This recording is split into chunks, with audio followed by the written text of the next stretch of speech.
The advice and opinions expressed by the host of Autism Live and her guests are meant solely as suggestion and should not be in any way construed as child-specific advice. The Center for Autism and Related Disorders advises working with a board-certified behavior analyst who has experience with autism before starting any intensive behavioral intervention. Any choices you make in determining your child's treatment are completely at your own discretion.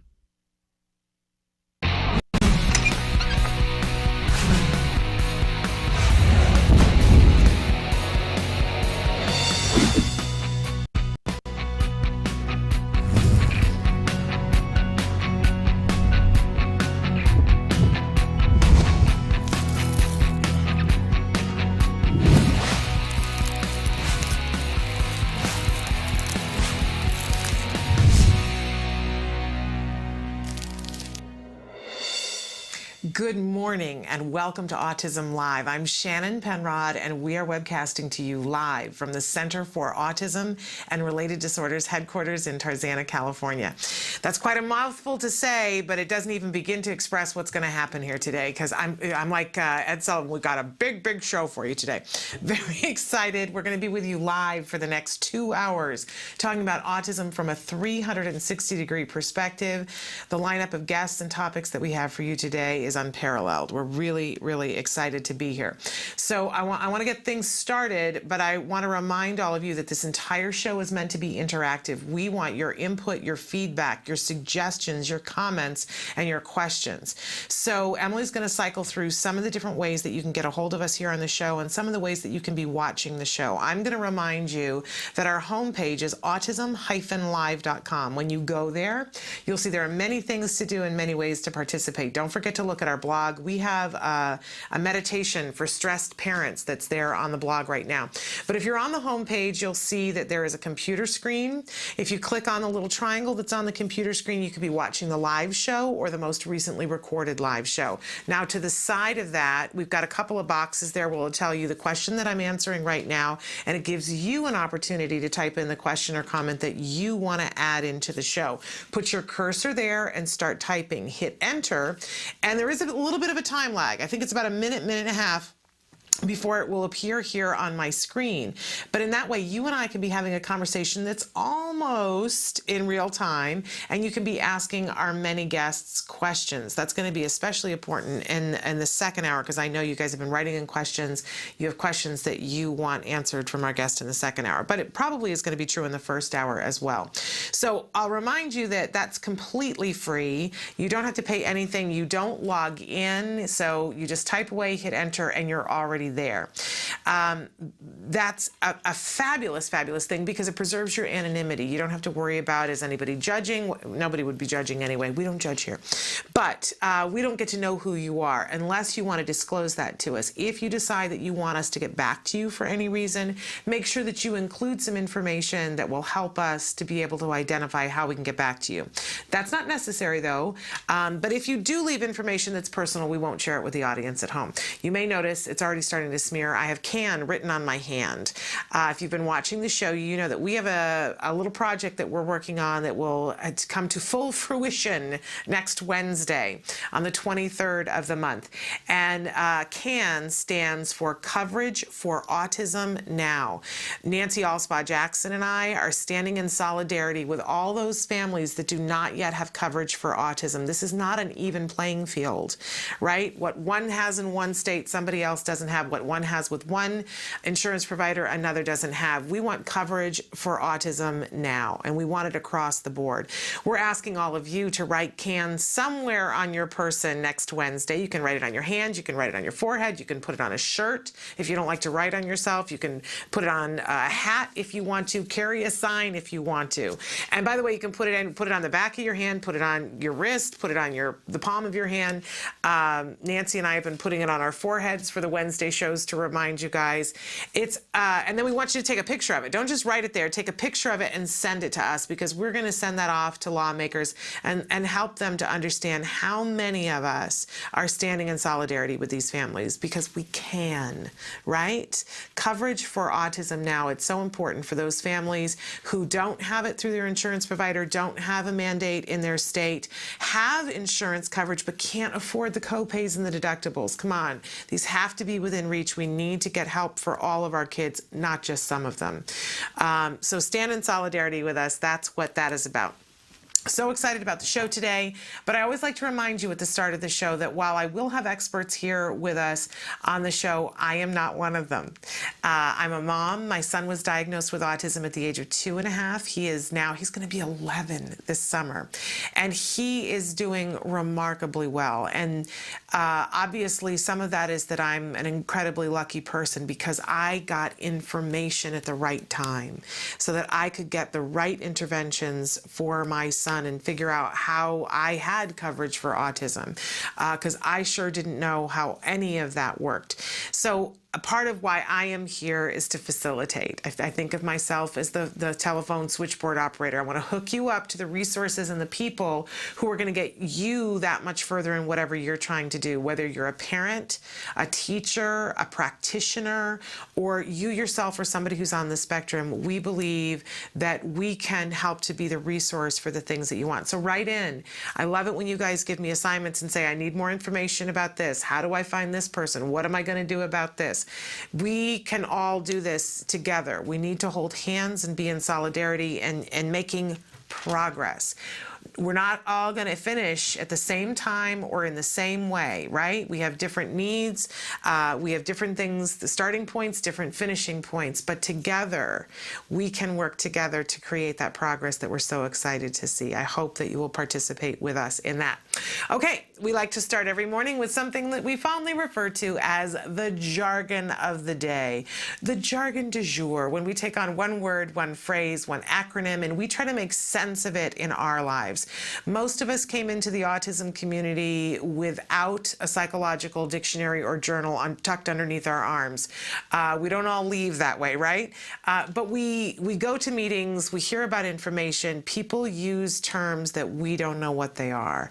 The jargon is intensive, so we just try to take it one little bit at a time and put it in perspective. We give you an actual definition, and then we give you a watered down working definition that makes the experts break out into hives, but we need to begin to understand these things, right? Okay, so our term for today is BIP, or as some of us like to call it, the BIP. This is life-changing, this right here. I remember people talking about, oh, the BIP, and I was like, I don't know who or what she is, but if she's not going to help me today, then I don't need to know. The reality is that a good BIP will help you today and every day. So what are we talking about? Our actual definition, a BIP or a BIP is a behavior intervention plan. It's an action plan based on observations made in an FBA. See, this is what happens with the jargon. You go for one word and they give you more. Made in an FBA that outlines how a team will improve difficult behavior that is inhibiting a child's success in school and other environments. Okay, so imagine that you're the parent and you have a child who's on the autism spectrum, and you pick up the child from school and you hear, oh, well, you know, Rebecca is biting.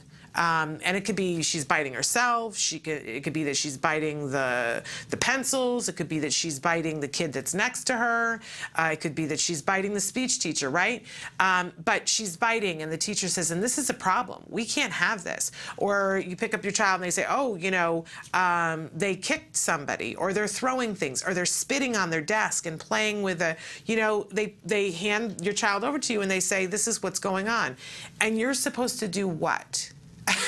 You know, there's that frustration of, okay, that's what's happening. What are you doing about it? Why are you telling me? And there becomes an impasse. And if you let it go, what happens sometimes is that then the child gets moved out of that setting and put in a more restricted environment. We don't want that. We want to put tools in people's hands so that they can do something effective. But not only that, we want to make sure that the tools we put in one person's hand, we're going to get that consistency across the board. So not only do you need to create a plan to do something for the intervention that actually works and is based on science and is based on this individual circumstance, but the teacher needs to understand it. And the ladies in the lunch line line need to understand it, and the principal needs to understand it, and the aide needs to understand it. This is why we want a clear behavior intervention plan. So that's our actual definition. Our working definition of it is a concise plan based on child-specific data for successfully managing challenging behavior. It protects the child from forms of discipline that are not effective, punitive, and sometimes ridiculously random. You know what I'm talking about here. All these cases that we cover on the show of kids who are in school and, you know, the substitute teacher, it is a real example that we covered last year, the substitute teacher who didn't like the way the child was interacting with other children, so she pinched his ears until they were red and bruised. Really?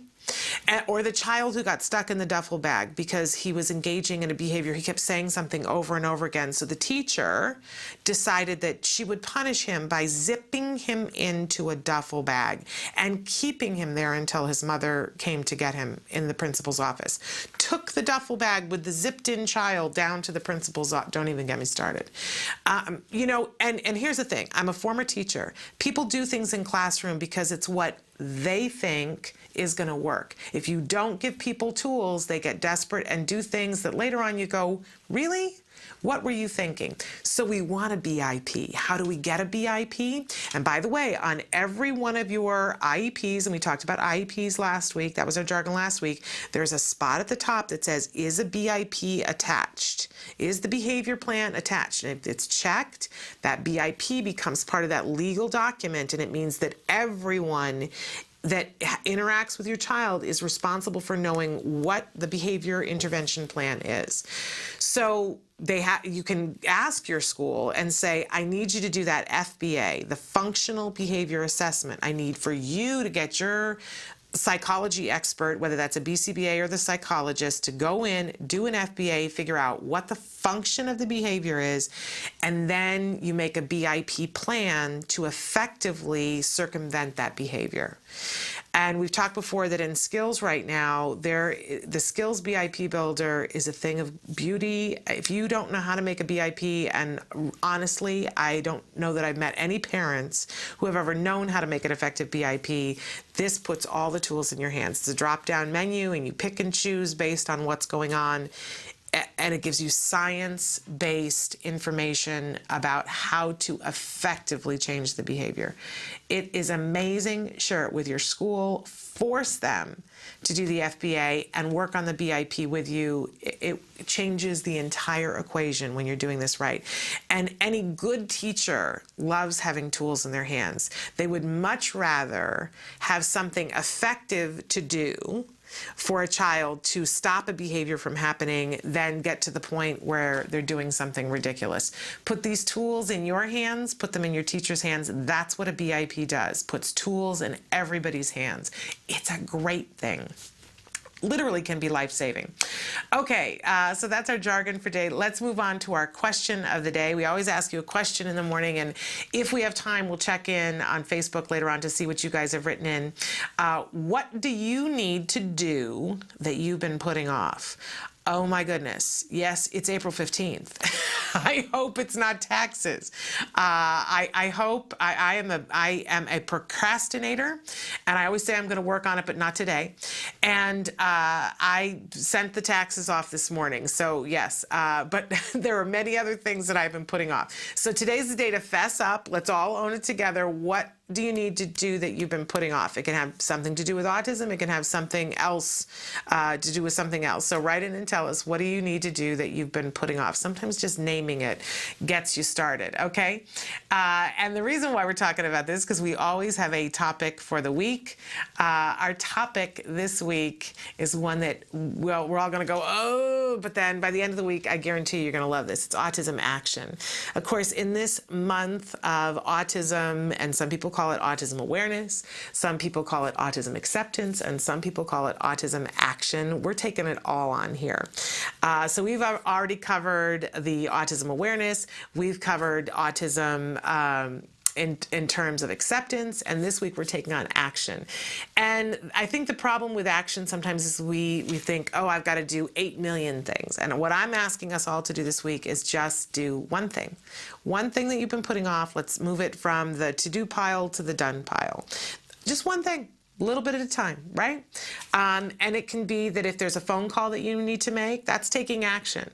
It can be absolutely anything. So all this week, we're just going to be encouraging you to take one action. It can be something to support somebody else. It can be something for yourself. It can be something for your child. But one little action. It's funny how things can snowball from one little action. All right, I promised you a big show today. Fasten your seatbelts, because here it comes. Here's what we're talking about today. In just a few minutes, we're going to welcome. Dina Kimmel is going to be with us from We Rock the Spectrum Gyms. This is an amazing story that you're really going to love about how one person can take action, right? It only takes one person and things that you can do that really are game changers. Then we are going to have Sara Hunter with us. She has written a children's book that I think you're just going to love. It's one of the things you've got to have on your shelf. We are going to take a couple of minutes to talk to Marina Balkan to remember a really special individual who was a therapist for the Center for Autism and Related Disorders, who was, I'm sure if you watched the news, you saw the tragic bus accident that happened in Northern California, and we're going to take a moment to remember Michael and all that he did. Tragically lost to us, as well as his fiance. Devastating, devastating, but we need to take a moment to remember Michael. And in the second hour, I call it the afternoon of our show, Eustacia Cutler is with us today, you guys. One of my heroes. We're talking about Temple Grandin's mother. She is going to be with us for pretty much a full hour to talk about a wide variety of things and answer the questions that you guys have been writing in. So fasten your seatbelts. It's a really exciting show. I can't wait to get started. Stick with us. We're going to be right back after these messages.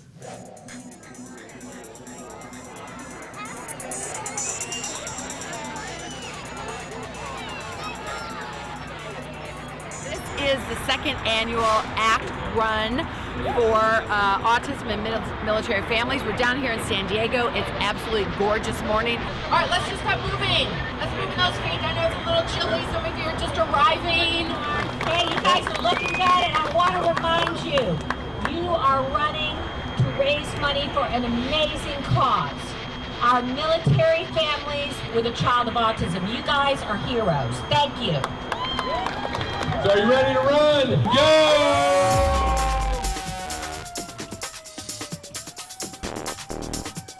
Someone who's had a lot of friends who've had children with autism, and I'll tell you, there is nothing more heartfelt than watching the support that this organization provides for families and for militaries and for children. Whoa! Look at this little silver bullet on the side. He's gonna win it. Oh my gosh! Tackle him! Way to throw down a killer personal best, of course, on your Act Today 10K. Look at that! That is a serious commitment to no limits racing. You know, a lot of times you hear things about autism, you're hearing about people trying to find a cure, but what happens to the people who are living with it daily with their children? And Act Today supports them with grants and funding for a helmet, for example. They say in the lifetime of a child with autism, you can probably expect to spend about $3 million. So Act Today helps out with those things. 1 in 88 military families have autism. That's entirely too much. We have an autism epidemic. It's almost impossible for families to get the care and treatment they need, particularly the military family, who moves on average every 2 years. Oftentimes they have a parent deployed. Their children do not get the care and treatment they deserve. I hope all of you guys enjoyed running today. We're extremely humbled to get to be the title sponsor of this great event, and it's going to grow every year. We started off as a small company with a big vision, and a few years later now we've donated over $750,000 thanks to generous support and generous marketing from our charitable partners. All right, here now we go. On 5, 4, 3, 2, 1. This is international beat mega radio smasher. Had the time of my life, and I've never felt this way before. Yes, I swear this is true, and I owe it all to you. Oh, I had the time of my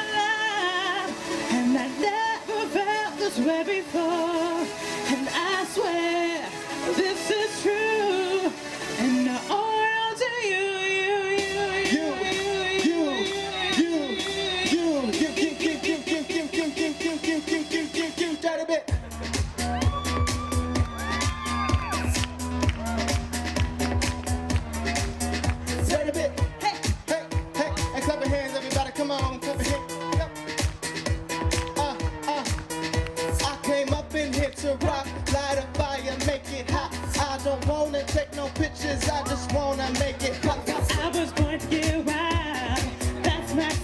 fact that you have the band going, you have friends here, you have just a great atmosphere, why not come out and you're in Southern California? You can't get better. I want you to know you made a difference today in the lives of families with children with autism. You guys are amazing. You're activists. You guys rock. Bye, everybody. See you next year. This event would not be possible if we hadn't had the tremendous support of sponsors. We encourage everybody, join us next year. The party's going to be bigger and better than ever.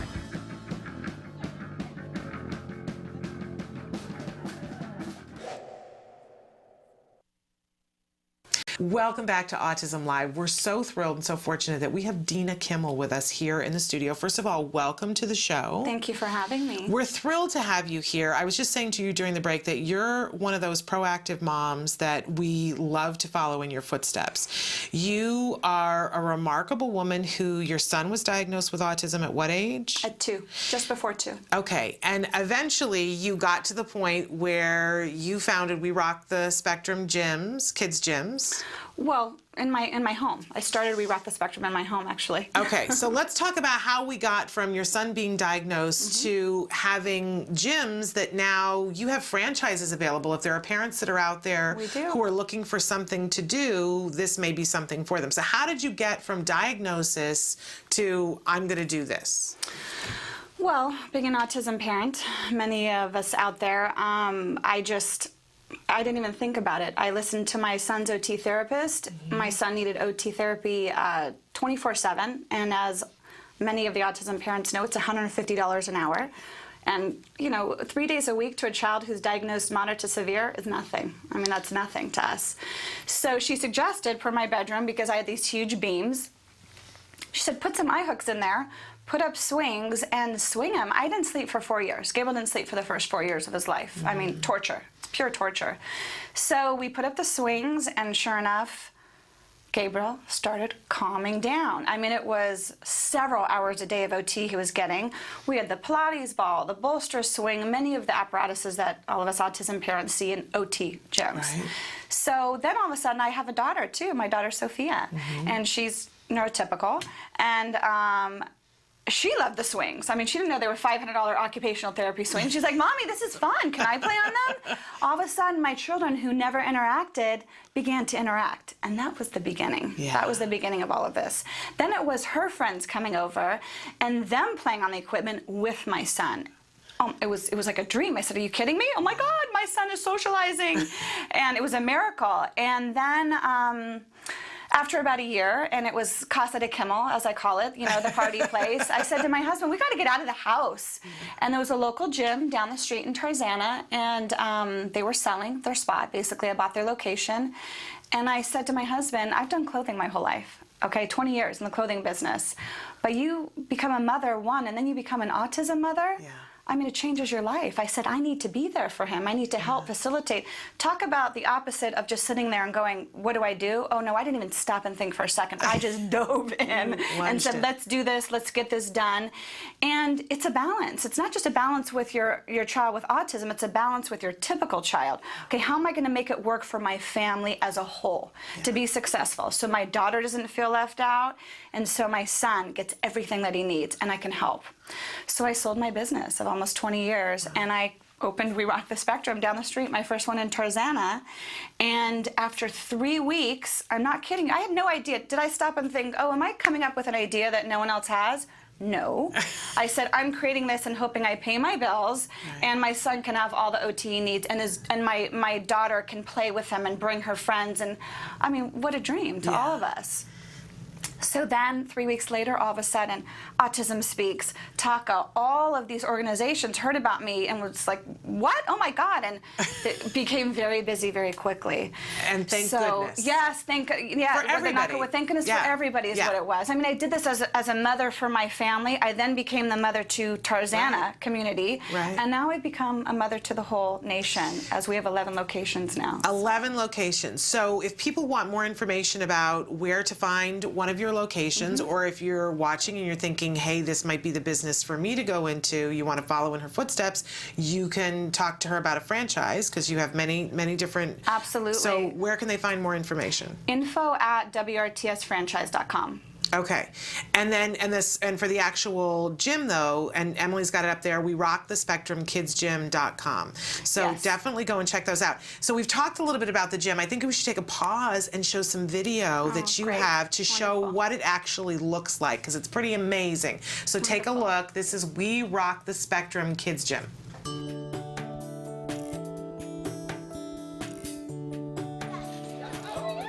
You just have to go for it. You just have to do it. You have to believe in what you're doing, and that's the most important thing. My name's Dina Kimmel, and I'm owner and founder of We Rock the Spectrum Kids Gym for all kids.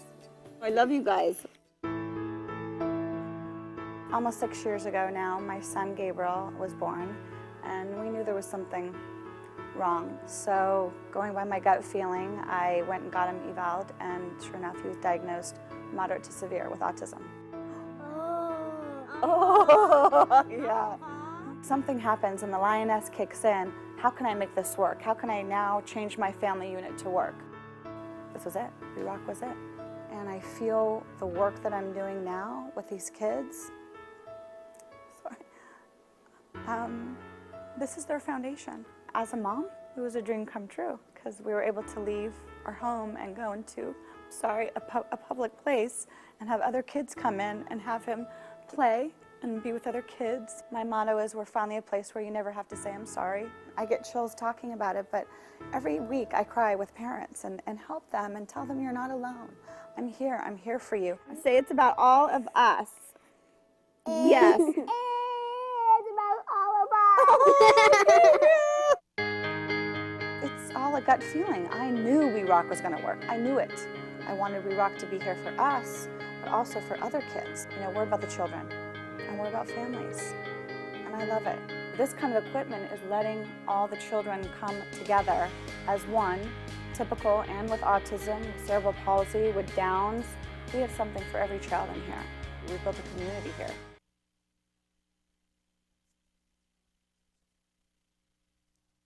Welcome back. Amazing, amazing place that you have built. We're here with Dina Kimmel, and so inspired by what you've been able to do as one person, that you saw this need for your child and you've made a home for so many other kids.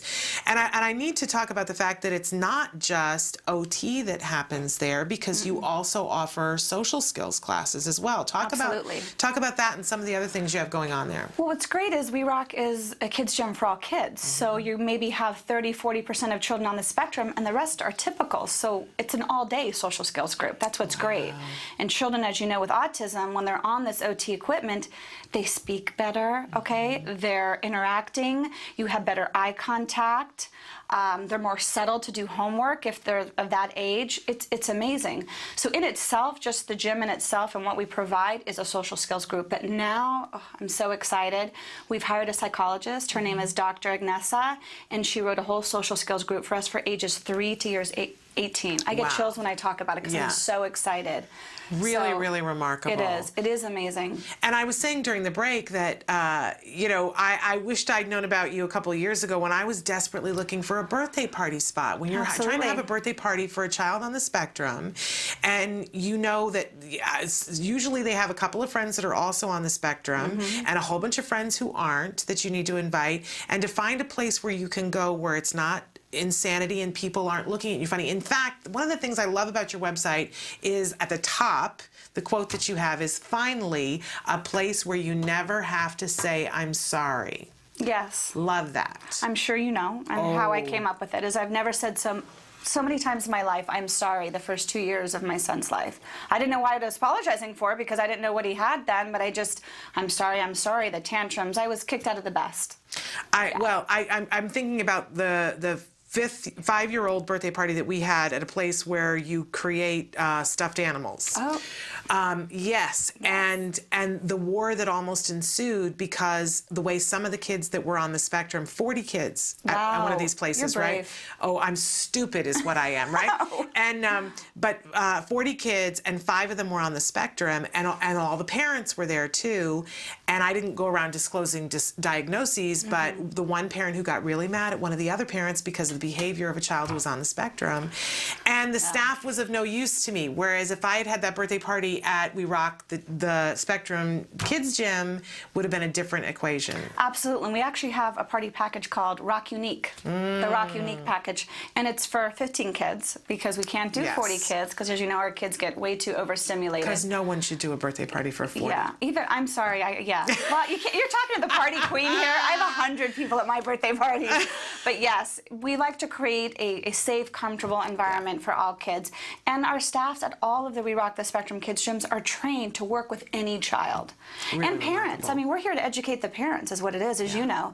It's to tell the parents, I'm sorry, but as you can look on our sign, we're a kids gym for all kids. We're the spectrum of life and the spectrum for all children, no matter what their abilities, disabilities are. We are here for everyone. Well, Dina, you're remarkable. Your gyms are remarkable. Again, we want to tell people, go to the website, We Rock the Spectrum Kids Gym .com. There it is. Emily's got it up there for you. And then you can also, I want to encourage people, I said to her at the start, if you had been around right when my son was diagnosed, I think I would have a gym right now. I think that's the business we would have gone into. It's smart. Absolutely. And if you click on the info at WeRockTheSpectrumKidsGym.com, you can click on the button that says interested in opening up a We Rock the Spectrum, and that'll take you to our franchise site, and it'll give you all the information you need. And there you go. We're it. I'm corporate, so email me. I'd love to hear from all of you. There you go. I thank you so much for all that you're doing for our community. Thank you. Thank you for what you do. All right, we are going to take a break. When we come back, we have a very special guest. Marina Balkan is going to be with us, and we are going to pay tribute to a very special young man who was a therapist for cards. So stick with us.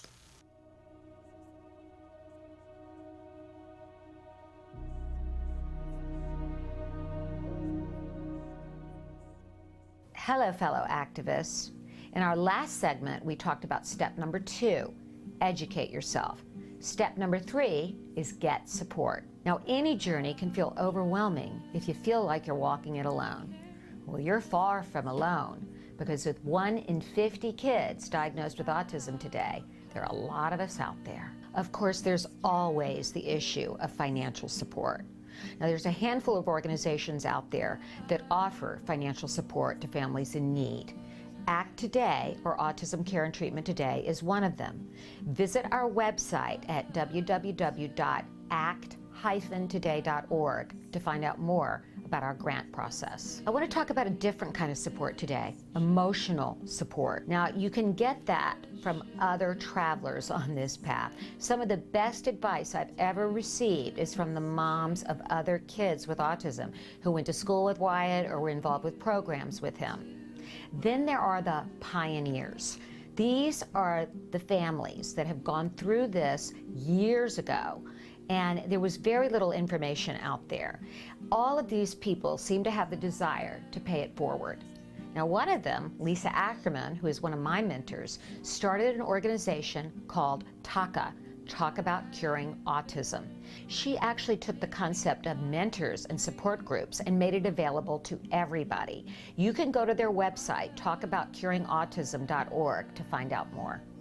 During the first and most difficult year after Wyatt's diagnosis, I wrote an email to close family and friends, letting them know what was going on and the challenges our family was facing, and why we dropped out of sight.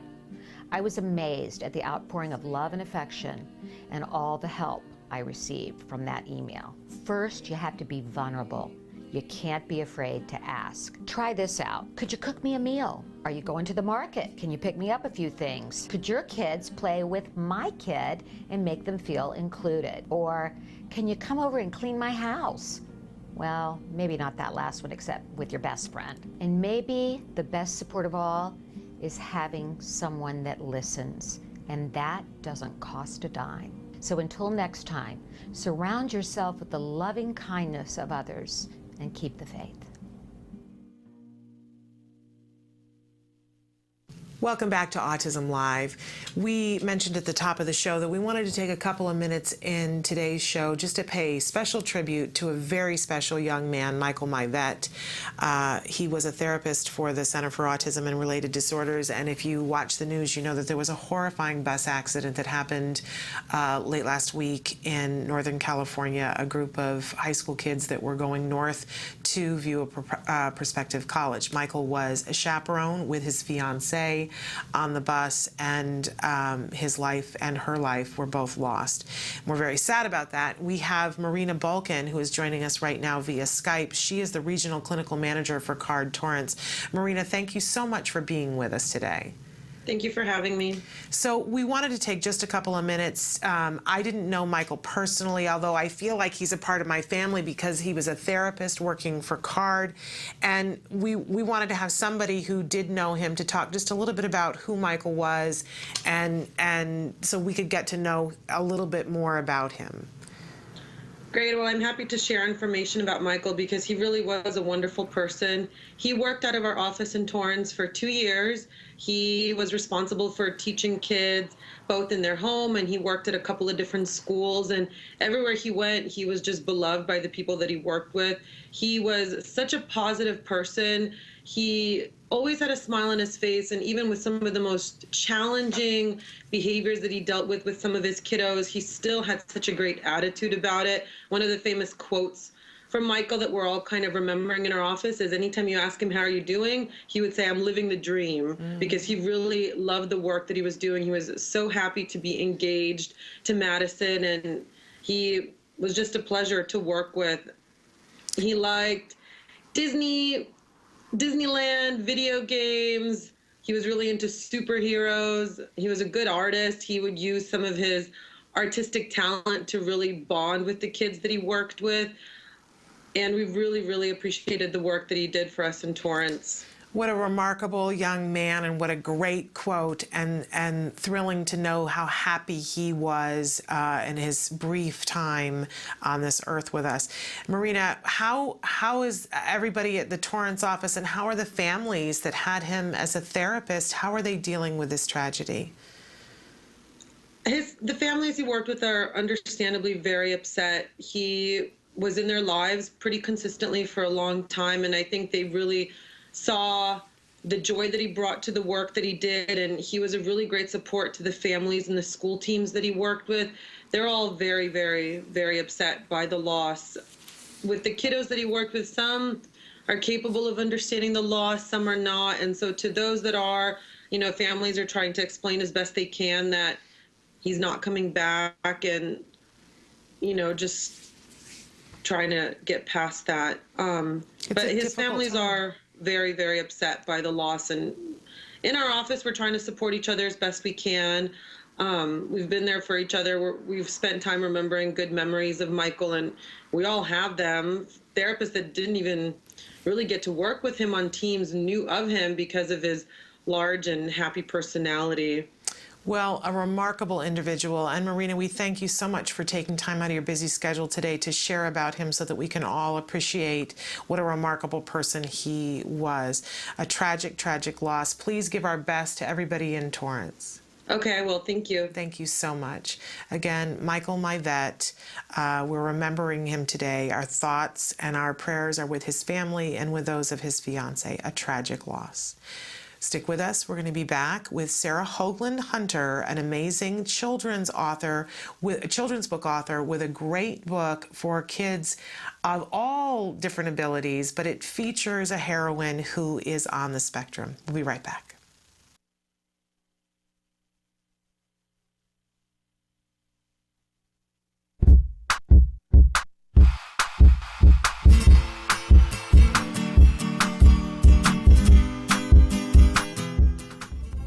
Hi guys, welcome back to Smarty. We're going to be working on identifying and labeling emotions. In February of last year, I know we did something super similar, but I promise you for this project it's going to be faster and easier because part of the project you'll be printing from our Facebook page at facebook.com/autism-live. Well, here's the rest of the materials you'll be needing. Templates, scissors, crayons, and tape.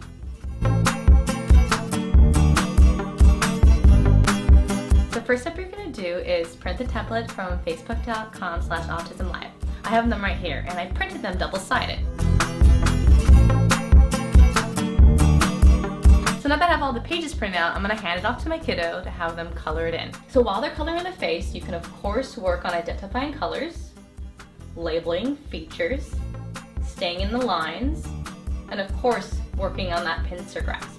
Once your child has finished coloring all the faces, you're going to take the pieces of paper and fold them in half. Once I have all the pages folded in half, I'm going to layer them together like a booklet. Now that I have them like this, I'm going to do is take my tape inside and kind of tape it together so they're bound together. If you have a stapler, you can do that too. Alright, now that this has been taped together, it looks like I have a book. So we're almost done with the project. All we need to do now is cut along the dotted line. Keep in mind, don't go all the way across the edge or else it's going to be cut into thirds and it's not going to be a solid book anymore. The other thing in mind is, your kid can work on following the straight line while cutting, and if they can't do that, help them out. Alright, my booklet now has been cut up, and as you can see, I can now take a tab and flip it, and it'll change the look of the face. And what you can do is, ask your child how the emotion of the face changes based on what parts of the features you change. Well, I hope you had fun doing this activity with me, and until next time, craft on, guys. Can you see me flying by your side? Welcome back to Autism Live. We're so thrilled to be here, and this book has a lot of green on it, so I'm just going to show it for a second because it's doing some weird things with our green screen. Okay. But it's called Every Turtle Counts. Love this title for more reasons than one. But the author, Sara Hoagland Hunter, have I gotten that correct? Yes, perfect. Okay, want to make sure because I can slaughter a name and faster than you can say Every Turtle Counts. You did well. But we're so thrilled to have you here with us today. Thank you for taking the time and being with us in studio. Oh, it's a privilege. It's so much fun to be here. Well, it's a privilege to be here with you because you're a critically acclaimed author. You've written The Lighthouse Santa, which a lot of people know. Also, The Unbreakable Code, the story, I want to get it right, the story of the Navajo code breakers of World War II, a very influential book. Amazing, amazing author. And now you've written this Every Turtle Counts, great children's book. And as I mentioned before the break, this is a great book for a child of any ability.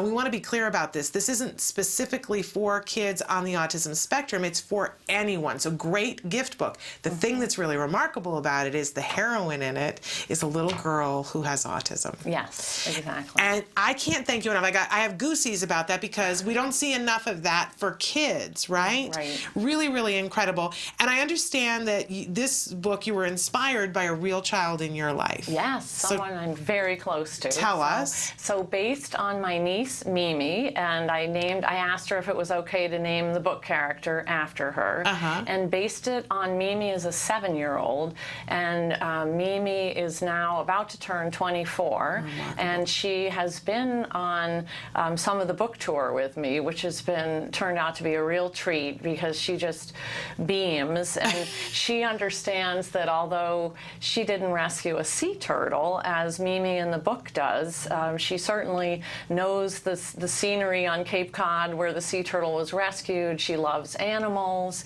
and she understands the behavior of Mimi, and she's gotten interested in maybe doing some volunteering at an aquarium, but right now she's the book tour queen, and she's very upset to be back in Boston and not be appearing on your show in California. So. Well, if she's watching, Mimi, you're here with us in spirit because we love this book, and we've already given some of it away with the title Every Turtle Counts, but it's an amazing because there's so many things. This is a teaching opportunity for our kids about what's happening with the environment, about turtles, and the fact that we have a special kind of turtle that if we're not careful, they're going to leave this planet, but also the differences for this little girl, some of the things that she has going on makes all the difference. That she brings the way she is as an individual to saving this turtle, which is really kind of remarkable. I love this Every Turtle Counts because it really sings to every child counts. Right, exactly. It echoes that, and just the whole idea of these sea turtles whom people don't know a lot about, and that kind of reverberates too. too, and the fact that it was important to me. There have been some fantastic books written about the issue of autism, and we're all trying to get to the bottom of it. Sure. And Ron Suskind's new book, Life Animated, about his son Owen, who was at the same school that Mimi was at on Cape Cod. But I felt, as a children's book writer, to take a topic that was more personal to me, and I always write about unsung heroes, and the unsung heroes in this were my sister, Mimi's mother, like you, completely dedicated to her child, and these are the heroes of our time, 24/7, never having these wonderful young people, off of your minds. And so I wanted to celebrate that. I also felt, as a former teacher, that kids today are used to, as we saw the kids in the gym, at Dina's gym, are used to interacting with kids on the spectrum, and the story about them doesn't have to be about their autism. I mean, the kids they are more than their autism. They're their individual qualities, and Mimi's qualities are joyfulness and affection and just unfiltered happiness at times. And I really wanted to celebrate that. And also I thought that kids are now ready for a book with an autistic heroine. And so when I say it's a book about a sea turtle rescue by someone who happens to be on the spectrum, I'm not being frivolous about how difficult it is to be on the spectrum, but that the particular gifts can really lend themselves to, a journey of triumph. And it's ultimately a story of hope, but I take the Temple Grandin example, and I know there's a connection. I think you... Yes, Eustacia, her mom, is going to be on in just a few minutes. Oh my she's gosh. remarkable, yes. Talk about a heroine who could never be praised enough. Yes.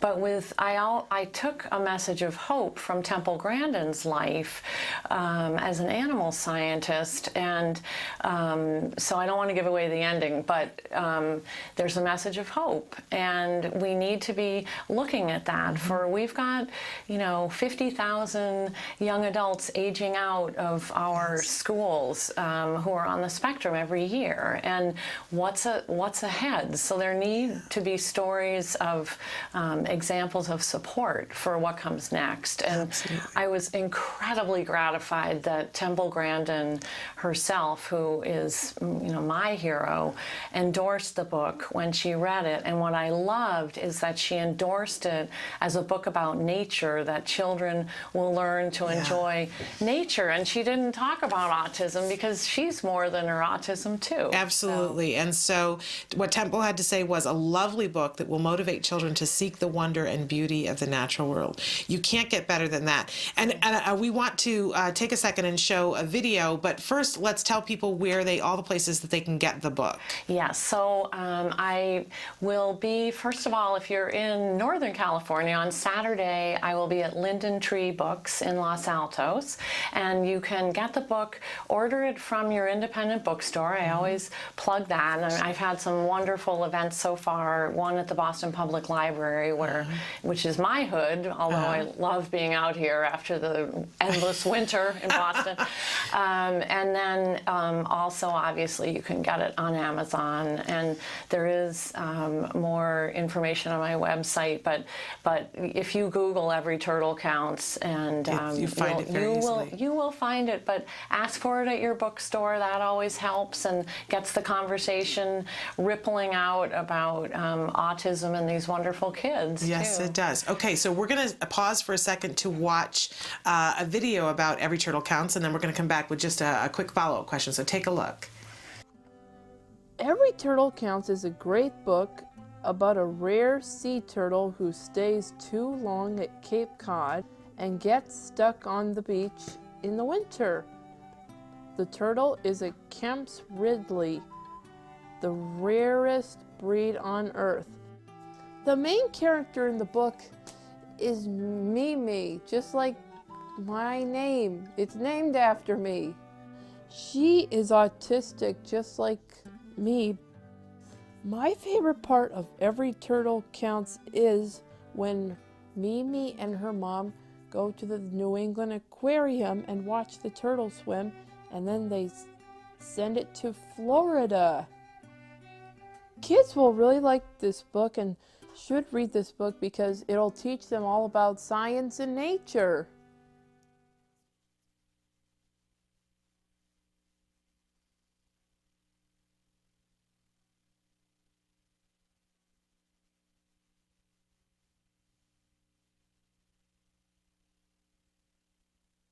Welcome back. We're here with Sara Hoagland Hunter, the author of Every Turtle Counts, and we just saw a lovely little video about it. And you were saying that the narration for that video was the real Mimi. Yes, who is just outgoing and verbal. Wasn't necessarily when she was little, but is definitely now. And she jumped at the chance to do the book trailer, and as you can see, was forthcoming about being on the spectrum, but loves little ones, and that's been an added bonus to the book, is having one more purpose for Mimi, is helping me promote the book, which is wonderful. Well, and it's amazing when you write a book, you don't know how many lives it's going to touch and which way it's going to touch, and how lovely that it's touched so close to home too, this added benefit of that, what it means to her. It's a beautiful book. The illustrations that are done by Susan Spellman are just beautiful. Really talented illustrator. And I really want to encourage people, not only is this a great book for you to have in your home to read with your child, because we have to give examples to our kids of kids that are like them or slightly different than them. We have to give those examples. Right. So for every autism parent, this is a book that you should have in your home, but it's also a great gift to give to other kids when you go to a birthday party and you don't know what to give this book, because it helps that child to understand, okay, and I love the fact that when you start to tell this story, you don't disclose. We get to know Mimi long before you let us know that she's somebody who's on the autism spectrum. Right. How a child would be observing and getting to know, and also for the naturalist in your life, it's a rescue adventure story that's based on truth. I mean, the rarest sea turtles on Earth are stranding on these beaches on Cape Cod, where I'm from, and every turtle counts, just like every person counts. That's absolutely true. So really remarkable book. We encourage you to get it and share it and give these as gifts. It's beautiful enough to be a coffee table book. Thank you, Shannon. Oh, I so appreciate it. And thank you for all you're doing. And thank you. Bless you and Jem for being ambassadors too. So. Like everybody else, we're trying to pull our weight, do our part, right? But you are doing it in a beautiful way, and I feel so honored that we got to have you here today to talk about this beautiful book. Oh, so glad I was here. Thank you. Thank you. We're going to take a break and come back with one more short segment before it's time for Eustacia Cutler. So don't go anywhere. It just keeps on getting more exciting here. Stick with us.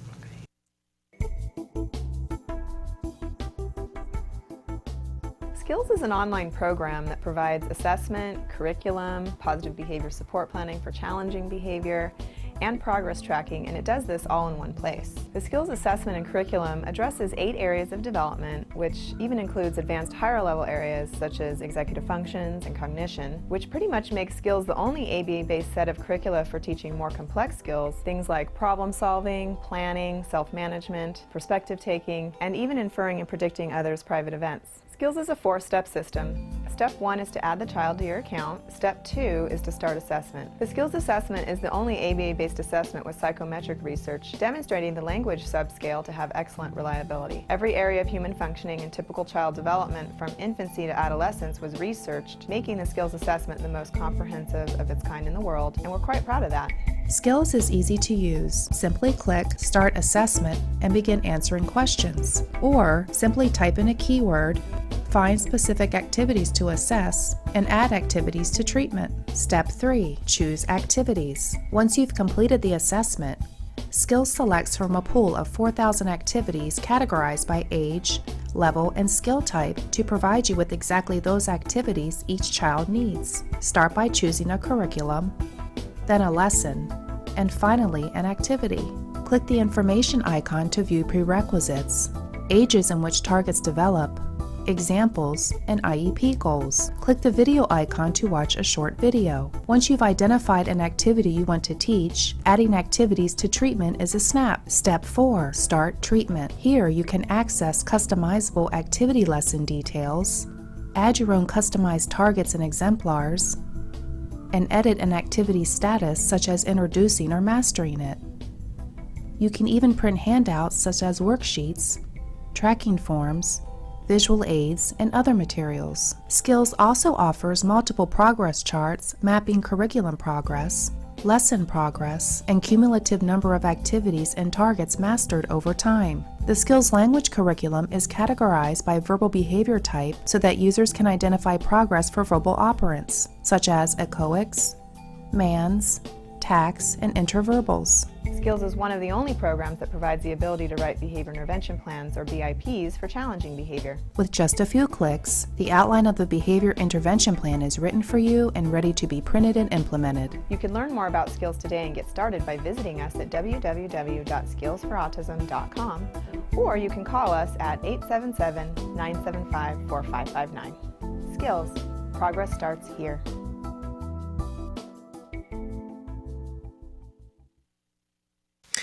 Welcome back to Autism Live. We're in the middle of a very exciting show. I wanted to take a second to address a couple of questions. We had the question, is there a We Rock the Spectrum kids gym in Wisconsin? Currently there isn't, but again, there is the whole franchise model. So if somebody wants to open one in Wisconsin, you can definitely do that. There is one opening very soon this month in Boca Raton, Florida, and the rest of them, from my understanding, are in Southern California, but it's a wonderful opportunity for a franchise.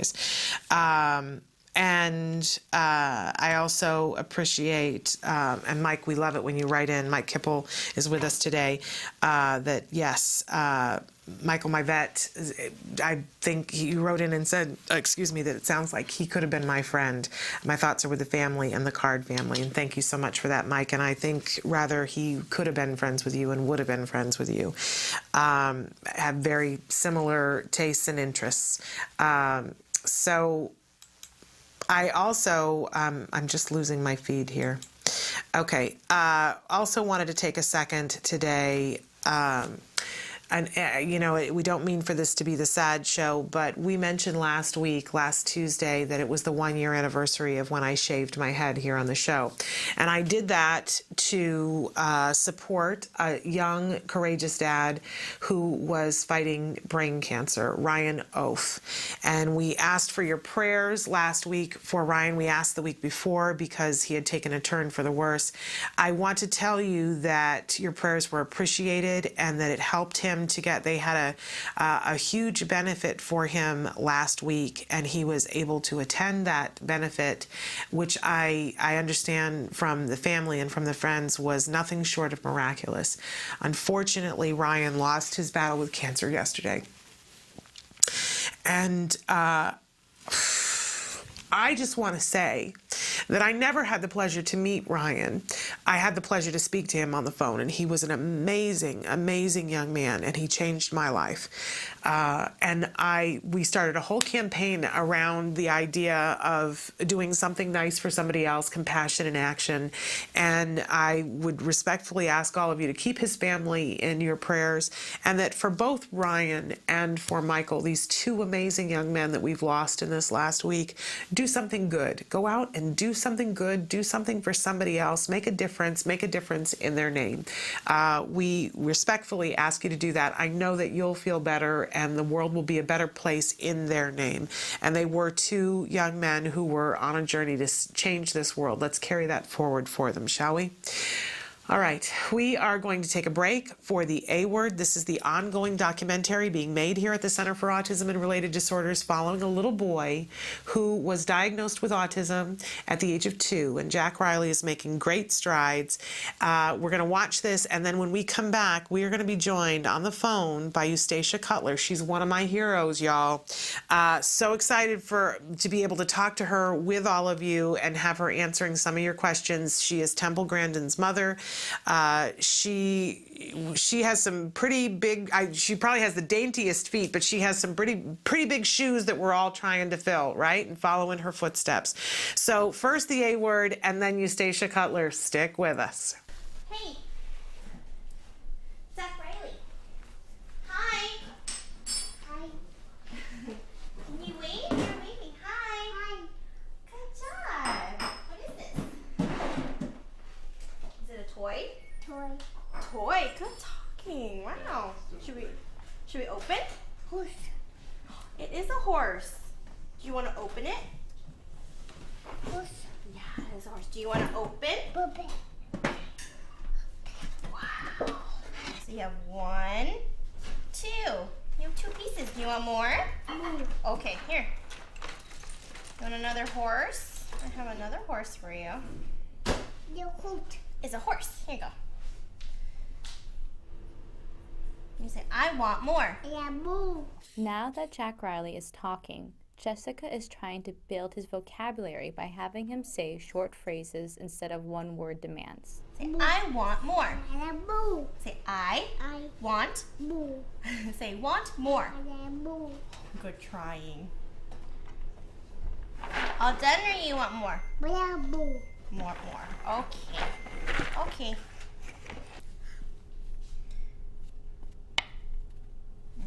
All right, should we put it away? No. No? You want more? More. Okay. He has mastered the use of that word. Yeah. I swear, like today he's like a different kid, and I saw him, what, just Tuesday? That's amazing. We went to a restaurant last night. He ate his own food, but he fed himself in the restaurant. Good. What did you bring your own food? Yeah, we bring our own food with for him. He did great. Will he try any of the foods that you have? Well, we have to be careful because of the gluten encasing thing. So we don't let him actually if it's a normal restaurant. Okay. Although the place we went has gluten-free pizza. Oh, that's So pretty we're cool. gonna try that next time maybe. That's really good. Because as soon as you guys have him tested and everything, maybe we might want to try new foods with him. Okay. Introduce him to new foods. That would be good. Okay. Okay, all right, 1 minute's up. All done. We can play with it later, okay? Clean up. Clean up. Oh, good listening. Thanks. Is this your baby sister? Hopefully. Yes. It's a girl? Sister. I knew it. I knew it. I was telling him. Jack, can you say sister? Can you say sister? Sister. I knew it. I was telling Cheryl too. I was like, I know it's a girl. I have this feeling it's a girl. Yeah. She's like, that's what we hope, but it's probably going to be a boy. No, I said it was a girl. God has a sense of humor. Oh, how cute. This is the newest edition? Yeah, is it upside down? I cannot tell. I think that's her head. Yeah, she's right? Almost 18 weeks. Oh. Baby sister's coming. I think he's gonna be like me. I was very protective of my little sister. Wait. 3. Okay.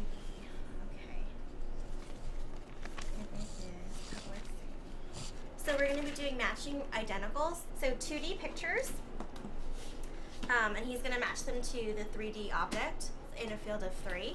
So this is the first day I'm going to be doing it. So we'll see if he can discriminate between the two and see if he can actually match and scan the field. Look, Jack Riley, do you want book or a cracker? Jessica is doing a preference assessment to see which item Jack Riley wants as his reward when he finishes his task. Put what's same. That's the same. Look, they're both dinosaurs. Can you try? Put what's same. Right now, Jessica is prompting Jack Riley what to do since this is new for him. Once he understands what is being asked of him, Jessica's prompting will fade away. That's the same. Jack Riley, try. Put what's same. What's same? Right here. This is the same. That's the same. Jack Riley, try. Put what's same. They're same. That's the same. You try. Put with same. No, same. No. Right here. Match it to the dinosaur. Yeah, like that. That's the same. There we goes. Yeah. Can you do Jack Riley? Okay, try again. Put with same. Put with same. Yeah, that's the same. There we goes. There we go.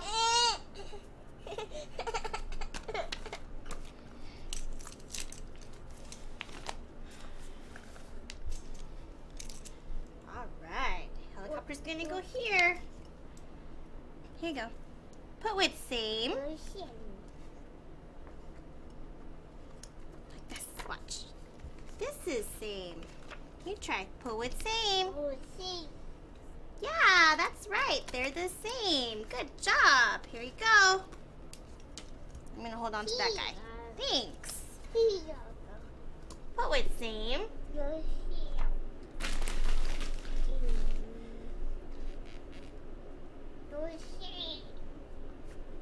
This is the same.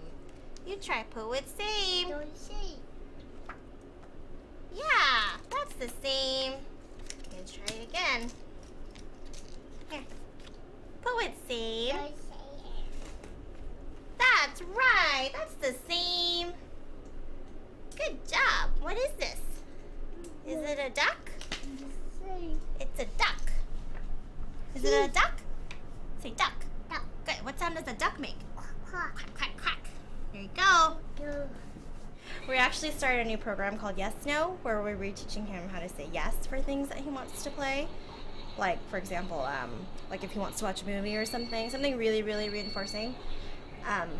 So we're going to teach that to him in airless learning, meaning that we're going to prompt him all the way when we're first starting to teach him the new skill, and then fade out our prompts eventually once he starts to get the hang of saying yes to things that he wants to play with instead of just saying no to everything.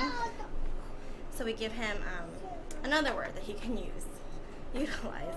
He even seems to say no to things that he does want to. So that's why we want to okay when he wants things. But yes seems to be more functional. Let's go! Jessica, Mike, Cheryl, and Jack Riley are going outside to practice stop, which is still a safety issue because he doesn't always comply. Jessica wants to see how often Jack Riley listens to them and follows the direction. Stop! Stop. Yeah, remember? No. Try again. Go. Stop. Yay! For now, pausing for a moment is verbally rewarded since he is complying. With practice, the duration which he pauses will become longer. Stop. That's not a stop. Try again. Try again. Try again, honey. Try again.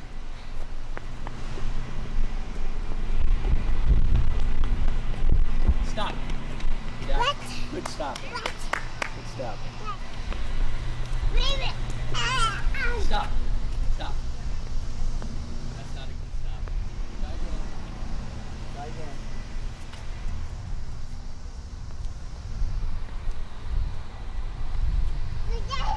Okay, stop. Good. Keep stopping.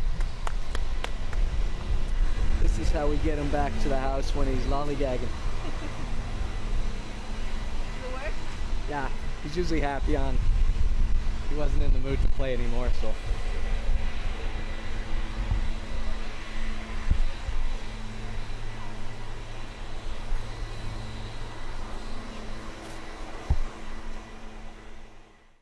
Welcome back to Autism Live. I just want to remind all of you, you were just watching the A Word, and you can watch that entire series on their very own YouTube page.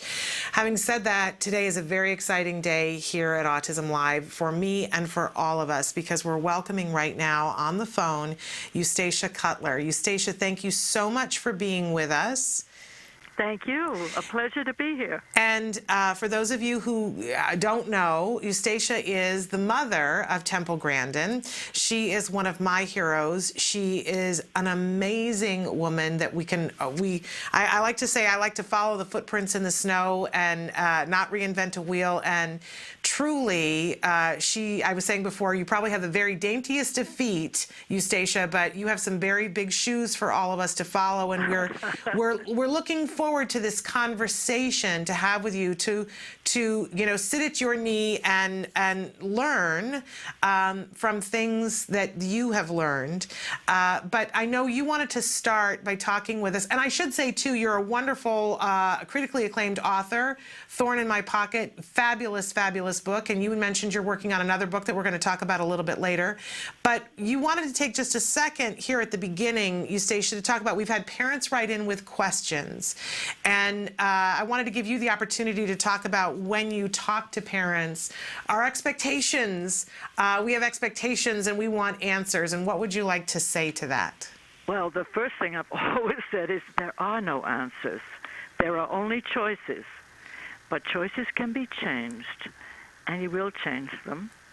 The tricky thing is you've got to make the choice in the dark, not knowing quite how it'll come out. And it came home to me when Temple was little. We lived in Dedham, outside of Boston. It was a little town, and across the road from where we lived there was a farm. And in the farm, of course, there were hens and, naturally, a rooster. Well, in those years, I used to study all night long, and it was then that I learned that a rooster doesn't just crow when the sun comes up. A rooster crows first at 3 a.m. in the dark, before we know what kind of day we're going to have. And if you remember your Shakespeare, ghosts appear at midnight, and they disappear at first cockcrow. 3 a.m. is the hour when more people die and more babies are born. It's when we leave the old day behind and begin a new day, not knowing what that day will bring. And I love this, Eustacia. You and I talked about this the other day, that this sometimes as an autism parent we feel like, I used to say I'd like a crystal ball. I'd like to look into the crystal ball and know how it's all going to turn out and know that all the decisions that I'm making are right. And you said to me, but my dear, you must crow in the dark. Yes, yes. And the other point I keep saying is I would like to help people to an emotional compass, not a GPS. A GPS is a map with streets and addresses. No, a compass. You're going to have to learn to face your own north, and you won't know exactly what it is, but you'll know more and more. I think the gift of change is what comes to my mind. It's an extraordinary gift. We grow, we change. I love the way Temple's grown and changed. I love the fact that, I don't know, it was last Christmas, or she said, well, you know, the older I get, the less autistic I am. and I think what it is she's done a lot of work with other people. She's had to negotiate. She's had to change and grow. Now, that doesn't mean she's cured of her autism. The autism is still there. There are still things that are sticky for her. But it does mean she's fulfilled. And that's the goal I'd like to give to you, to all mothers, to your child to be fulfilled as they would like to be fulfilled. Well, there's a wish that we can all get behind and push for our children to be fulfilled. That right there gives us all a compass to find our north, because that's going to be different for different children. Yeah, and different for different families. Absolutely. And different cultures. We have not looked at how the culture feeds into what we're doing. Really remarkable. I know that a lot of people that are watching are familiar with Temple's story, and almost everybody has seen the film now. And I wanted to take just a second to talk about, for you, we've interviewed Temple before about how she feels about the movie, but I want to know, for you, you were depicted very beautifully in the movie, but there couldn't possibly be complete accuracy in a movie. We know we live here in Hollywood. We know that there are things that are different. No, it's a docudrama. Yes. And I think what troubled me though was that first, when I first took Temple to Children's Hospital in Boston, to the Judge Baker Guidance Clinic, Dr. Carruthers did not recommend institutionalizing. He recommended speech lessons. Okay. That's a big difference. I could not have taken on the entire medical profession and gone against him. And he told me who to go to. I had guidance and support. And that's another message I feel we all need. Our child needs it, and we need it. Each step of the way, somebody helped Temple, and then they taught me at the same time. Dr. Carruthers recommended a Mrs. Reynolds. Temple went there, and Mrs. Reynolds, Temple, who didn't like to be touched at all, Mrs. Reynolds grabbed her jaw and told her where to put her tongue to tell the difference between a D and a T. And Temple let her touch her, I think because she wanted to talk. Some of our children don't. We know also that Temple hasn't stopped talking ever since. As only a mother could say with love. And we greatly appreciate how much Temple talks and the things that she says. It's something that adds to our lives. I think we all hang on her every word, much the way we hang on your words, because you've done something remarkable. And I think that's why we all want to follow in your footsteps in the best way that we can, Eustacia, because you did something in a time when it was against all odds, something that we're all trying to do now with much more support. And even now, we feel alone. My question for you is, did you feel alone? That's a very real problem for parents. Yes, I felt alone.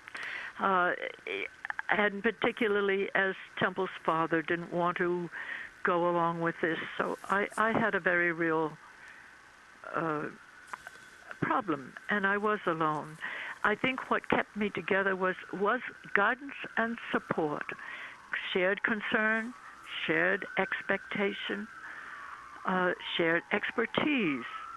And I began to see that what Mrs. Reynolds was recommending, and then the next woman, Mrs. Huckle, you have to remember these women who were talented beyond what they were doing. You have to remember, this is before women's lib. This is when culture plays in. Women were only allowed to be teachers, stenographers, or nurses. These women who guided Temple and who guided me would now...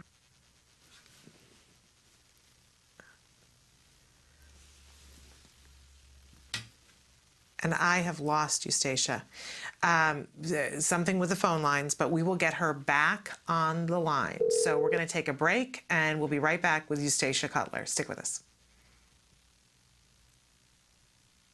Hi, this is Lee Sackerman. Talk of Facts. One of the questions we hear all the time, how do I know if a treatment is working? If my child has a negative response or looks like a negative response. Well, there's two things you should look for. All medical interventions need to have clear evaluation guidelines with your physician. You should talk to your doctor ahead of time. If there's a negative response, should you stop, or does the negative response mean that treatment's working? Let me give you a really solid example. Almost every child living with autism at one point in time will have a yeast overgrowth. And yeast is extremely common in children with gut and gastrointestinal issues. And when you're not pooping on a regular basis, yeast and other bacteria tend to build up in your gut. Once you treat yeast, often you will have a negative response. What's really important for families to understand in those clear evaluation guidelines with your doctor, they should tell you, hey, your kid may be cranky for a few days following the treatments. There are different things you can do to work with your doctor to lessen that cranky period. But the bottom line is, if you don't have clear evaluation guidelines with your physician, you don't know if that treatment is a stop. You have a negative response, stop, which that should be clear with your doctor, versus a negative response of, that means the treatment's working. So my favorite thing when we talk to families that are about to go through yeast treatments with their kid after extensive evaluation in labs is, your kid's gonna be a jerk, but oh my God, it's going to be great in a few days, followed by beautiful behavior. So now you know. We'll be back with another Talk of Fact real soon. Take care. Welcome back to Autism Live. We have successfully gotten Eustacia Cutler back on the line. And Eustacia, we're so glad that we still have you. Are you there? Yes, okay, good. I'm right here. Great.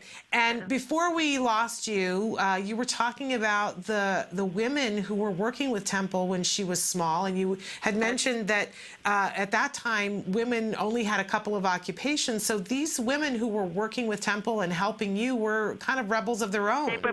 They were pioneers.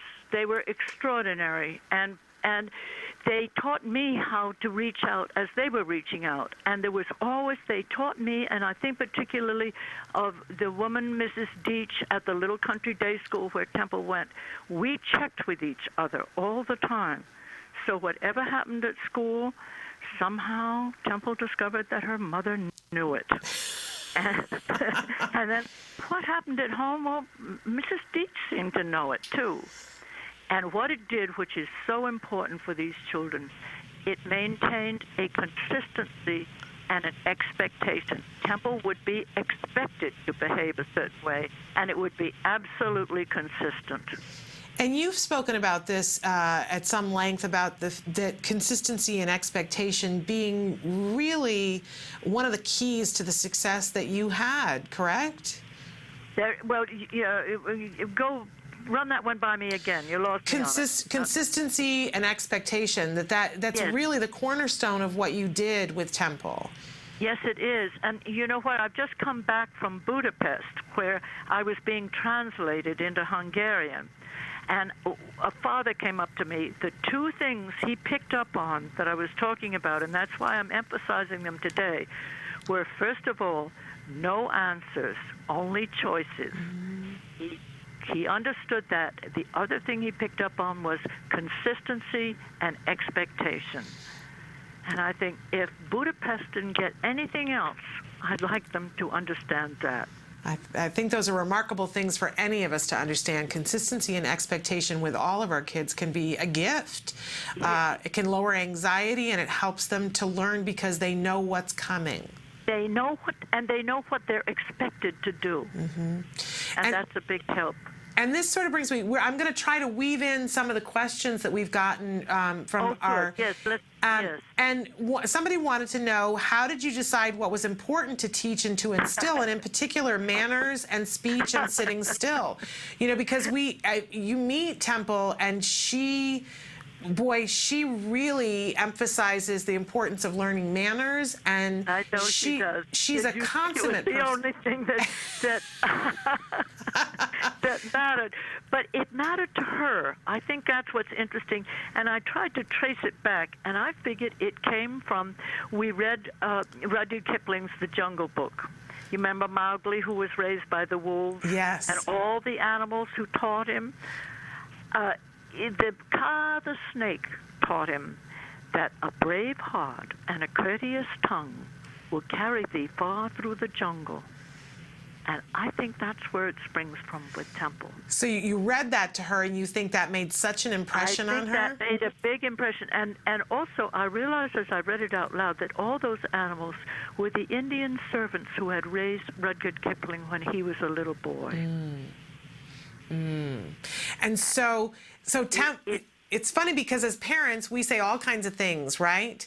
But what actually sticks to our kids is really interesting. So you don't feel like you put that much focus on the manners, but that's what Temple picked up. But she picked up on it, and the only trace I can find is that story. Interesting. And because I wasn't conscious of teaching her manners. Again, it was expectation. I expected her to behave as the other children in the family. You have to remember, I have 4 children. Yes. And Temple was the oldest, correct? She was the oldest, and she was expected to behave. I have to wonder, Eustacia, so you're a woman and you have your first child and you see that there are differences and there are concerns and you're starting to go through a process, and yet you still, was there ever a moment when you considered not having more children? It was just a given that you were going to have more children. It never occurred to me not to have more children. I wanted them.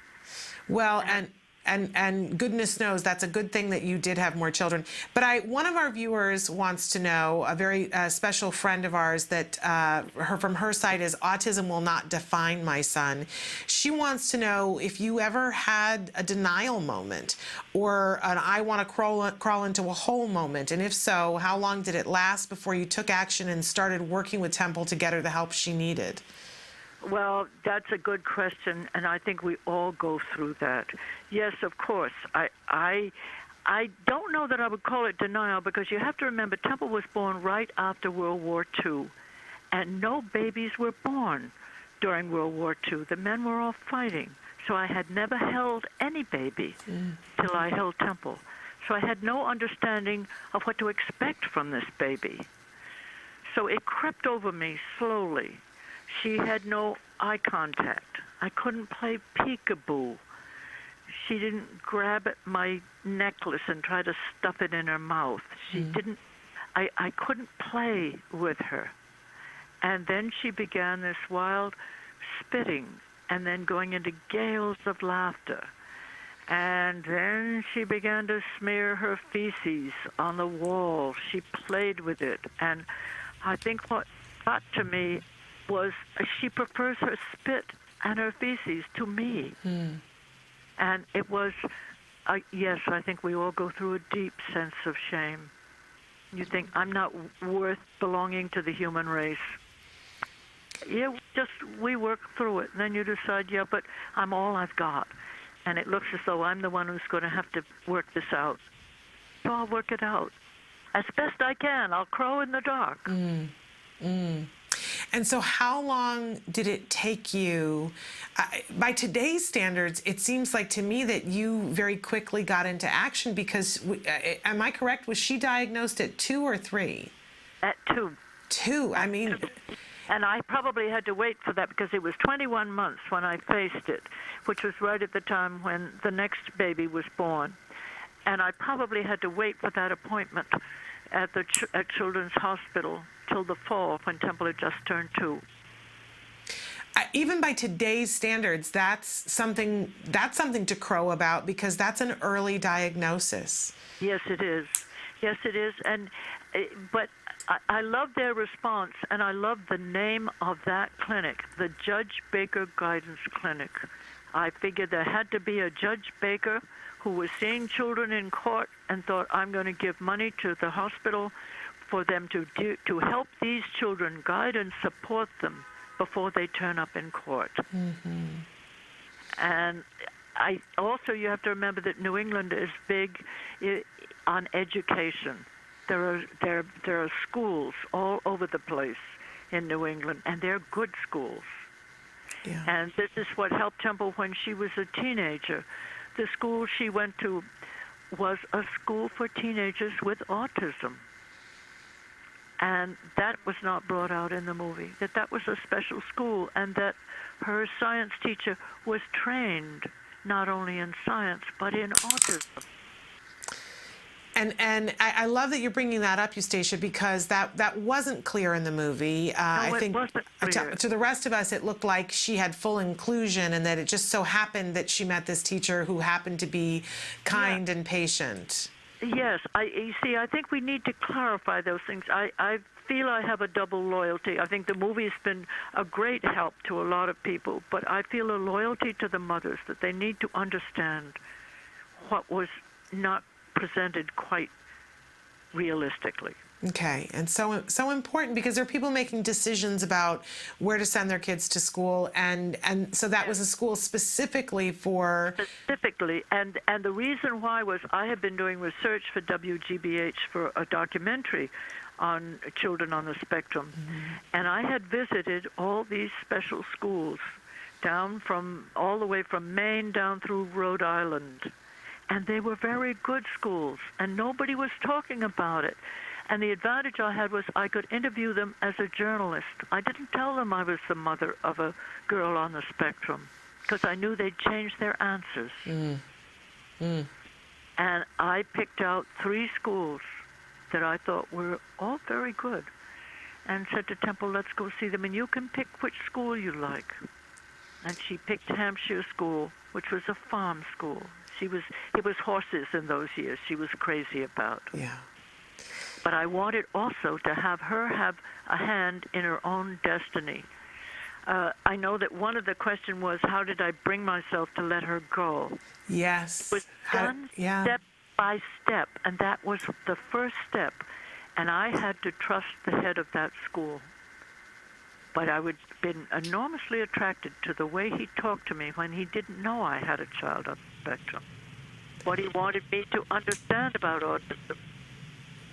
And the school was near enough. It was only just over the border in New Hampshire. And so these different people who taught Temple also taught me. Were you nervous to send her away, though? Was it hard for you, or did you just say, I'm going to trust this, and then your nerves were quieted? Well, I talked it over with Temple. I said, can you manage? Because they said at the school, Mr. Henry Patey was head of the school. Mr. Patey said, we need a week alone with her to start. Do you think Temple could manage that? And I just asked Temple. She was 14. I said, do you think you could manage alone for a week? And she said yes. So I thought, okay, we're going to go for it. Amazing. And the rest, as they say, is history of a sort. But Eustacia, I want to take another break, and then I want to come back and talk a little bit about so you had started speech and then what you decided to do after that, the home program that you built, and how you knew to do what you did years before anybody else knew that was the thing to do. Because really, to the rest of us, it seems that you're a genius who could see into the future, and I'd like you to either confirm or deny. No, I was guided all the way along, and I would like to honor all the people who helped, because it was their support and guidance. I want to give you the opportunity to do that, but we're going to take another short break, and then we'll come back and let you do exactly that and honor all those people. Stick with us. The Institute for Behavioral Training provides courses in applied behavior analysis for the treatment of autism. Access IBT e-learning videos on the move and learn at your own pace.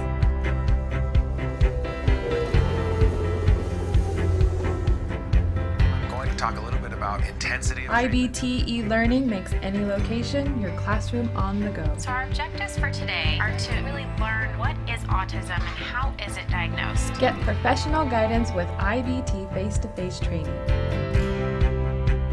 IBT face-to-face training courses prepare you to effectively implement ABA-based interventions. Choose between small group and one-to-one instruction. Earn BCBA supervision hours via one-to-one video conferencing. So I had a chance to review your BIP today. You know what? It looked really good. You did a good job with it. IBT continuing education courses. Earn credit through webinars, conferences, article reviews, and e-learning videos. You can learn more at ibehavioraltraining.com. IBT, 360 degrees of ABA training. Welcome back to Autism Live. We're having a very special conversation with Eustacia Cutler, Temple Grandin's mother, via phone. Eustacia, before the break, we said that we were going to give you an opportunity to talk about the home program that you set up, and I was mentioning that a lot of us just think that it was pure genius and that you were the architect of this pure genius, and you're being very humble and saying that there are some other people to thank. But let's being realistic. Well, nobody could do it, and I think we have to get the fantasy out of the picture, because I have always felt that hope is not wishful thinking. It's not a Hallmark card. It's a bet. Okay. You check out the odds and you place your bet. I love that. I bet on certain things, and I had enough poker chips of friendship. You see, each of these people had guided me. Now, you spoke about Temple's when we want to talk a little bit about how you started a program in your home and who inspired you to do that, and what did it look like? Like, were there specific times that you sat down with her and worked on something, and was that because someone told you to? Oh, have I lost her again?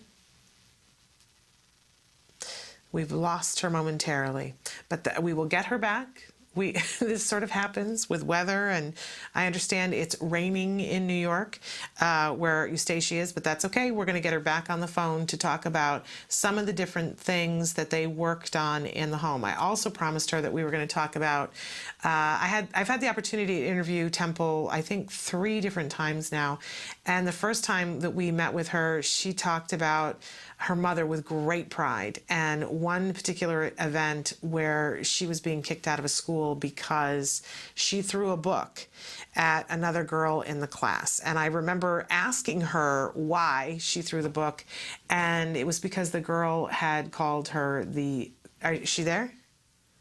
Okay. Well, great. Okay.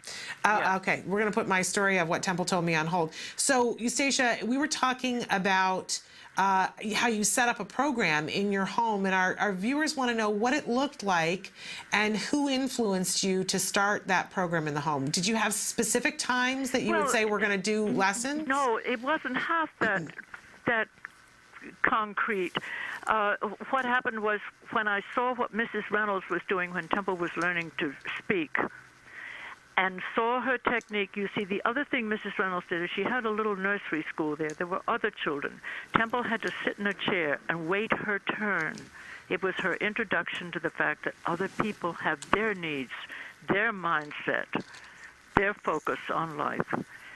It was her first lesson in that. It was a very important lesson, and I could see this and saw it in practice. I hired a nanny, and that helped set that up at home so that what Mrs. Reynolds was teaching could be reinforced at home. So is that consistency? It's consistency and expectation, that's all. And then there were a lot of things that we did together as a family just for fun. I've always loved the fact, because Temple was only 6 and her sister was 4, and I was working in the theater, and I was playing a mermaid in a show. And the children, these 2 little girls, were sort of amazed. Nobody else's mother turned into this green, glittering creature. and one of the afternoon performances, there was some kind of lucky number draw. So I said, I want my 2 little girls to draw the lucky number. Well, I want to tell you, in those days, Temple liked dressing up. I know the petticoat was scratchy, but not so scratchy. She didn't know she looked good in it. So here are these 2 little girls who went up onto the stage with the follow spot, following them, and people applauding, and they turned this big wheel, and they drew out the lucky number. Well, between the mermaid glitter and the being up there, stage took over life. Wow. And that was not planned at all. They planned it. We had sheets strung up across the bedroom. We had costumes. We had makeup. We had leading characters. I don't think there was much plot going on. But how wonderful. It was. And I know that to this day, it's one of the reasons Temple really does love to present to everybody. And it comes from way long ago, a little girl. Well, and she talks about how great acting is for people on the spectrum, because it's a way to learn things from another person's perspective. It's a way to learn how to behave in a certain way, to demonstrate something. And that, yes, it does. And that you can play pretend even when you're not feeling something in real life. And don't we all? All the time. All the time. I mean, that's the way we do, because we're social creatures. We're incomplete without each other.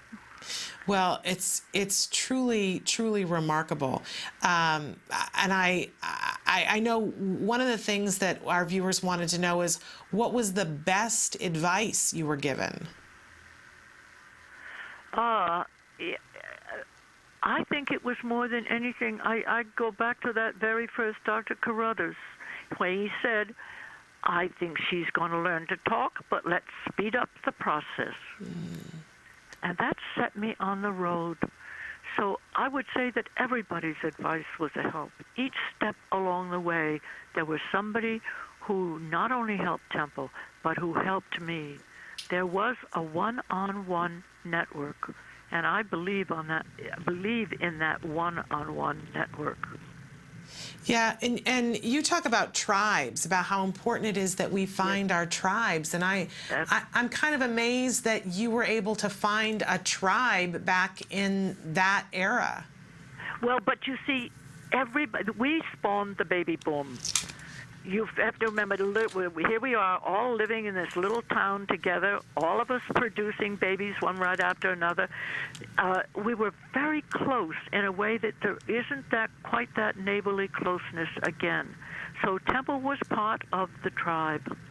And there was a rule in the community: you can lend the baby carriage, but you cannot give it away because you'll get pregnant again. Superstition. Superstition and maybe intention, you know. I think we all wanted our big families. And it swept Temple into the tribe. She was one of everybody. Yes, and Temple learned early on that if she wanted to play with the kids, she said, well, they had their rules. We forget that children have their culture too. Yeah. And she said, I learned that if I didn't follow what they wanted, I wouldn't be included in their games. And she wanted to be included. Well, I think it's remarkable that there was the acceptance back then that it was understood that all kids were going to be included until they misbehaved. I wish we had that now. I do too. You know, I think of one doctor who, when I was telling this story, I could see him shaking his head, and he said to me afterwards, it's gone. What you're talking about doesn't exist anymore. Well, it may be. I don't think it's quite as bad as he felt it was, but I think it exists if we work toward it, and I think that that's key for me as a parent and for so many other parents, is that we have to work on it. We have to. I mean, you had to work on it too. You looked at what the teachers were doing and said, we're going to do this again at home. It wasn't served to you on a platter. And you know what? Even when we moved to Westchester, outside of New York, when I got married again, I went around before Temple came to everybody in the neighborhood, and I said, you're going to have a knock on your door, and you're going to open the door, and there will be a little girl saying, I'm Temple Grandin. So you prepared them. I prepared them, and the result was they were all of them on her side. They would all help, and they did. Does she now know that you went around beforehand? Oh, that's a good question. I'm not sure that I don't know that I've told her that. All right, well, maybe we won't. we won't take that away from her. No, leave it. Yes. You know, it's sort of like telling a child that Santa Claus doesn't exist. Yeah. I think always of taking my grandsons to see Santa Claus, and Santa Claus was a friend of mine who was an actor who worked at Macy's as Santa Claus. And he went out and bought my grandsons special presents. And he said, I want to know secret information about each of them. Well, the result was visiting Santa Claus was really exciting. Yeah. Well, the oldest one said, oh, I don't believe in Santa Claus. But how come Santa Claus knew about the basketball team? Right. Yeah. And I've never told them. Okay, well, we won't tell them either. Now, the flip they're now side... grown up. And through college. And we still won't tell them.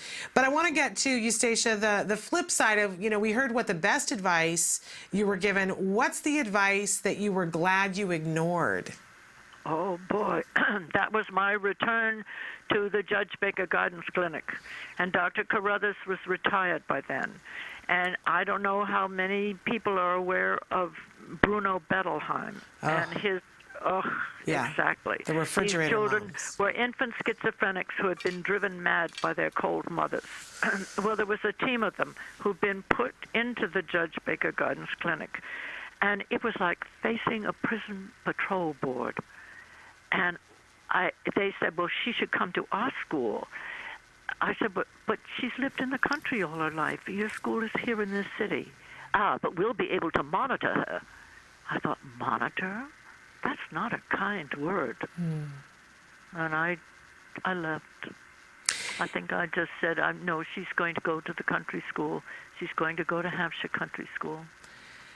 And it's that courage that really made a huge difference. And I think it's important that we've all been there, where some supposed expert has said, this is what you need to do, but the mother instinct said no.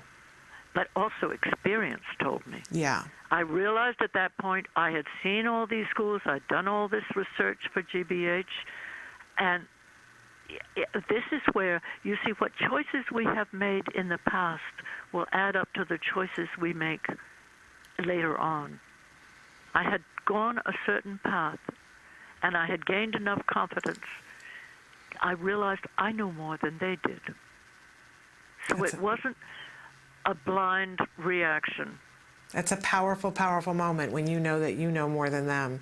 That's right, and valuable. We've got to take another break, Temple, but when we come back, I'd like for you to clarify. There's a lot of misunderstanding going out into the world about an article, an interview that you did for the Daily Beast, and I want to give you an opportunity. I think a lot of people that have the misunderstanding haven't actually read the article, but I want to give you an opportunity to talk about it a little bit, talking about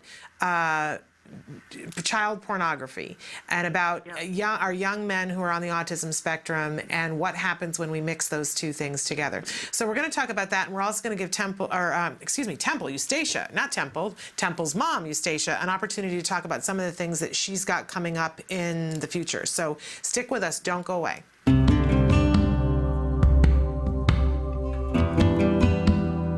Hi, I'm Bryce Myler, and I'm the Contracts Director for the Center for Autism and Related Disorders. I've been here for about 5 years. CARD has several employees with many years of insurance experience, dealing with insurance, dealing with pre-authorizations, dealing with discovering whether there's coverage or not. So we have more experience than any ABA provider that I've ever come across. So for a prospective client, somebody that may be interested in, ABA therapy and what CARD has to offer, we have a special 800 number, and you call that number. They will talk to you about what we have to offer, how ABA works. He'll ask you for the front and back of your ID card, and then we check to see if you do or do not have coverage.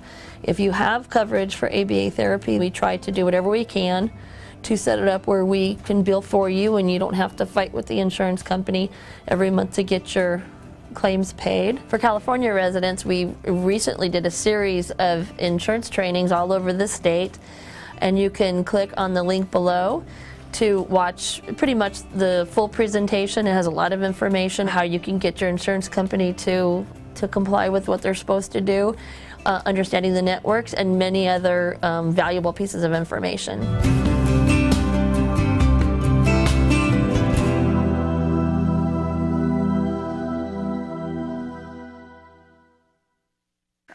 Welcome back to Autism Live. We have very special guest Eustacia Cutler with us. She is Temple Grandin's mother, and a really remarkable mom in her own right. And we wanted to have an opportunity, Eustacia, for you to talk about, there was an article in the Daily Beast last August. It was entitled Autism and Child Pornography, a Toxic Combination. And in it, you talked about this toxic combination, but how it translated through the media outlets to all these different places was depicted as though you were calling young men on the autism spectrum potential child molesters, and and it's wrong. I mean, if anybody reads the article, it was about the viewing of child pornography on the computer and where the confusion came with these young people. And thank you, for starters, for asking me. I thought people would come back to me and ask me questions about it. Mm-hmm. Instead, they threw mud at me. Yeah. They did not read the article. I'm not saying these children, they didn't molest anybody. The problem is, if you look at child pornography on your computer, you have committed a federal offense. And the explanation was to understand why these young people, most boys in their, say, about 20, 22, who, not surprisingly, viewed it, and then found they were tangled with the law. And I tried to explain that for one thing, a lot of our but this is particularly in Asperger. Our Asperger boys are very bright intellectually, very mature intellectually, and socially immature. That's the problem. They see themselves as 10-year-olds. Now, not surprisingly, Mother Nature is sending surges of feeling running up through them, and nobody has explained to them what's going on. So what do? They turn to the computer, not surprisingly. And then it tangles with the law. Yeah. Because it's there on their computer. And I would like very much to read, because I was supported by doctors on this. We talked about this a long time before releasing the article. And they felt it was important to get it said.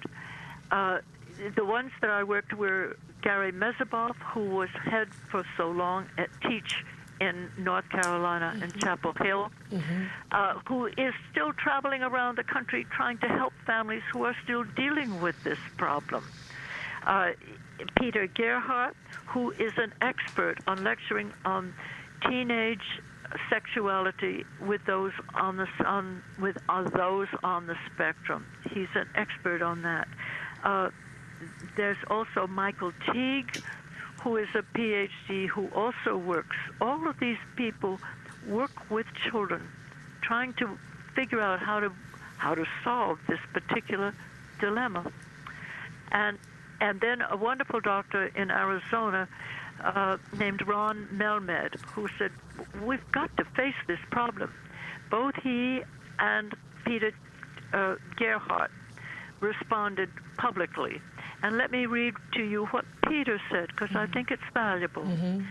He said, an interesting and important piece written by Eustacia Cutler, Temple Grandin's mother. I do have some minor quibbles with some of the points she makes, but overall, it is an important and timely piece. In my opinion, the issue has less to do with an ASD diagnosis than it does with our failure to even tangentially address the sexuality education needs of folks on the spectrum. This is especially critical given that all sexual behavior is social behavior, and by definition, individuals on the spectrum have challenges in social comprehension and expression. So take that. Add the total absence of any educational or related skills support. Add a criminal justice system that does not understand Asperger's syndrome, and you have the conditions for a perfect storm. It's really remarkable, and I really want to encourage people to go and read the full article to get an understanding of it. It's called Autism and Child Pornography, a Toxic Combination. You can find it on the Daily Beast. Don't form your opinion until you've read the article, but I really feel like as a parent of a boy, Eustacia, when I read it, and I went back and reread it again last night, I felt as a parent it was a call to action to really be monitoring what our children are exposed to on the computer. Yes, that's all I was after is please, will you watch your children's computers? Because I think, and this is for all children, they're all of them looking at this stuff. And it sometimes will pop up in other things, and it's really important. And you make the point in this that pornography is going to be all over the internet, because it is, and that when individuals who are on the spectrum, because socially they are younger than their years, when they see pornography from adults, it makes them uncomfortable. It frightens them. Yeah. It frightens them. That Michael Teague brought out that point, that they were very frightened by it. And so in their natural progression, if they're exposed to anything that, and we have all these connotations of child pornography that are repulsive to us, but they're going to see that and not be as frightened by it. It's a very dangerous combination. And they want to know specifically what happens, and we're not clarifying for them. Yeah. Well, I think it's really important, and I'm glad that we had an opportunity to clear this up, and I hope that many people will go back, read the article, and take heed. Rethink it. and listen to your call to action that we all need to be monitoring what our kids are exposed to, because it has huge ramifications down the road. And it can have tragic ramifications. Yes, absolutely. Well, thank you for allowing me to get that said, because you are the first person who has come to me and said, what's this all about? Well, I'm thrilled that we had an opportunity to clarify, and I want to thank you because it's an uncomfortable topic. I don't think any of us wants to think about this or talk about it, but if we don't, we're going to have to think about and talk about things that are much, much worse. I agree. So we need to shoulder the uncomfortable. But Temple, I keep calling you Temple, Eustacia. I'm so sorry. I have Temple on the brain because you're Temple Grandin's mom. Eustacia, we only have a couple of minutes left, and I want to give you an opportunity to talk about, you've got some webinars that you're working on that you're hoping to do with the Brain Institute. Tell us what those are going to be. Yes, they're going to come up. We're working out the technicalities of it, but they're going to be hour-long webinars that we're going to do one every 2 weeks. They will be me talking to experts like Peter Gerhardt. He's one of the people on our list, and say, okay, Peter, we can exchange information. What I'm after is shared insight. This is the most valuable contribution I can make to the scene. And then each of us will go our own road. But if you look at the website, which is the Temple Grandin Eustacia Cutler Autism Fund, it will come up as we're doing this, and they are free, and they will be available at any time. They'll be recorded, so you can go back and look at them and see what gets said.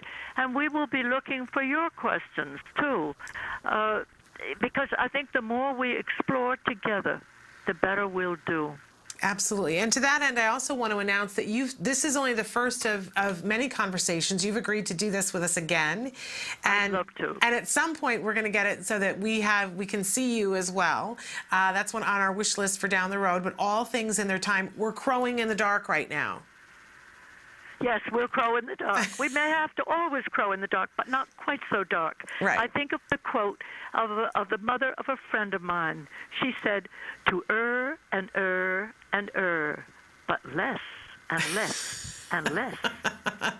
I need to have that crocheted on a pillow. That's what I need to do. Now, Eustacia, I want to close with one last question, and it's a good one. If you could give one piece of advice to autism parents, what would it be? Oh, I think I'm going to go back to no answers, only choices. Okay. Just know, though, that the choice is not cut in concrete. If it doesn't work, you're going to change it. And also, if life progresses, it worked for a bit and now it doesn't, you're going to change it. There we go. That's a powerful thing to know that we can make choices and change it. Yes. I absolutely love that. Eustacia, you're a remarkable person, and as I've said, you're one of my heroes. This has been a lovely hour spent with you, and I've learned so much, and I'm so thrilled that it's the first of many opportunities that we'll have to talk with you. And I thank you for taking the time out of your busy schedule to be with us. My pleasure. Thank you so much. And I look forward to talking again. Yes, you have a wonderful day, and I will be in touch. Good. Take care. Take care. Bye-bye. Bye-bye. Amazing, amazing woman, Eustacia Cutler, and so thrilled to have the opportunity for you guys to hear. I had a lovely conversation with her last week, and then to be able to have another one here with you and have her answering your questions, just on my bucket list, quite honestly. So I hope that you guys enjoyed it. We will be having this interview on the podcast in many different ways so that you can go back and watch different segments of this. And again, we'll have her again, which is a wonderful thing. I also want to tell you right now that we're told that we're going to be able to have an opportunity to talk with Temple again sometime in the next 10 days. So I'll give you more information on that after I get that all nailed down in the next 24 hours. I want to remind you, though, of what's going on tomorrow. Tomorrow's another big day here. We're just doing April correct here. So first we have Dr. Doreen Granpeche in the morning answering your questions. I've already got a bunch of questions in the queue, but we'll take some more because I'm trying to get a little bit more efficient at getting these questions banged out. So go ahead and put some more questions in either on the live feature or on the Facebook page. That's Dr. Doreen for Ask Dr. Doreen. Then in the second hour, Nancy Allspaw-Jackson will be joining me for Let's Talk Autism with Shannon and Nancy.